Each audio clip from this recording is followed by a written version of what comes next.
Assalamualaikum warahmatullahi wabarakatuh. Perkenalkan, nama saya dari Fadli Putra dengan NIM 2204683. Di sini saya akan mempresentasikan bagaimana media konvensional yang saya gunakan terkait dengan materi yang saya dapatkan, yaitu politik apartheid di Afrika Selatan. Oleh karena itu, saya akan memulai menjelaskan bagian awal dari uh, media yang saya buat ini. Baik, yang pertama itu apartheid itu apa sebenarnya?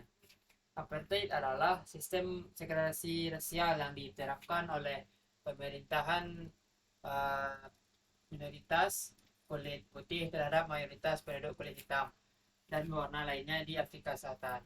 Kata apartheid ini berasal dari bahasa Afrikaans yang berarti keterpisahan atau pemisahan.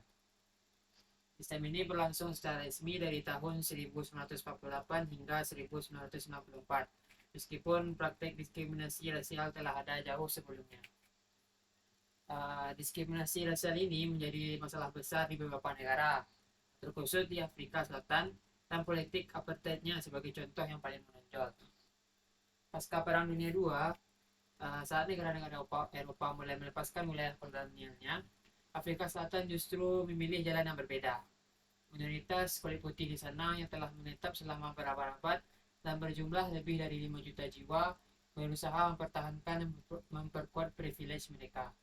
Mereka mengklaim diri sebagai suku Afrika Putih dan menolak kesetaraan hak dengan penduduk asli kulit hitam.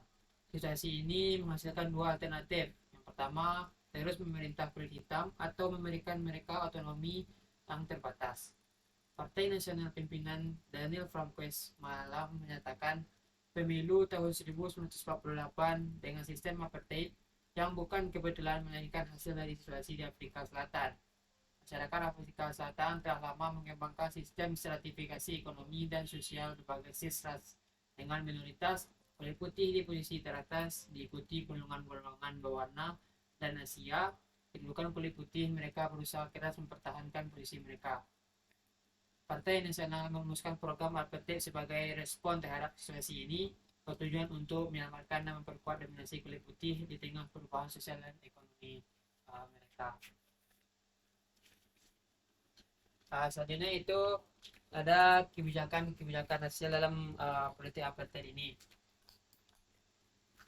Apartheid ini adalah sistem rasial yang diterapkan di Afrika Selatan, didasarkan pada keyakinan bahwa setiap kelompok ras harus berkembang secara terpisah dan mencapai otonomi di wilayahnya masing-masing. Penduduk Afrika Selatan dibagi menjadi 4 kelompok ras. Yang pertama kulit putih, yang kedua kulit berwarna atau campuran, yang ketiga keturunan Asia, dan yang keempat adalah bantu atau kulit hitam asli. Orang kulit putih menempati posisi tertinggi dalam struktur sosial, diikuti oleh kelompok ras lainnya. Pada tahun 1950, pemerintah memperkenalkan grup RSACT atau disingkat dengan GAA yang memisahkan tempat tinggal berdasarkan ras.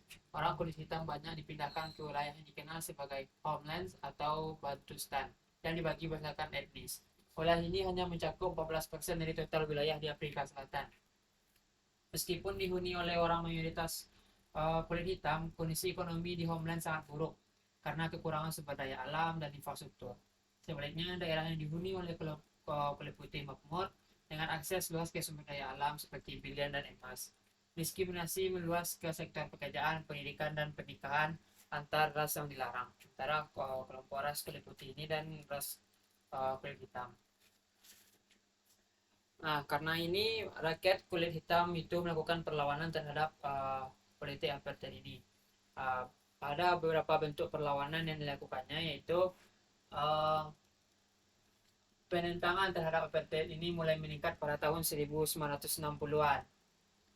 Salah satu peristiwa penting adalah pembantaian Sharpeville pada 21 Maret 1960. Ketika polisi menembak mati 69 orang kulit hitam yang berdemonstrasi melawan kebijakan apartheid. Peristiwa ini memicu kecaman internasional dan mengakibatkan pelarangan organisasi ANC dan PAC. Meskipun gerakan protes terus jadi, pemerintah tetap memperlakukan kebijakan yang represif. Gerakan perlawanan juga menyebabkan aksi internasional seperti pembahukan buruh pada tahun 1973 yang menuntut upah yang lebih baik. Pada tahun 1976, kerusuhan di Soweto terjadi ketika siswa kulit hitam memprotes kebijakan pendidikan yang memaksa mereka belajar dalam bahasa Afrikaan dan dianggap sebagai bahasa penindasan. Lebih dari 575 orang tewas dalam konfrontasi dengan polisi dan kerusuhan menyebar ke seluruh negeri.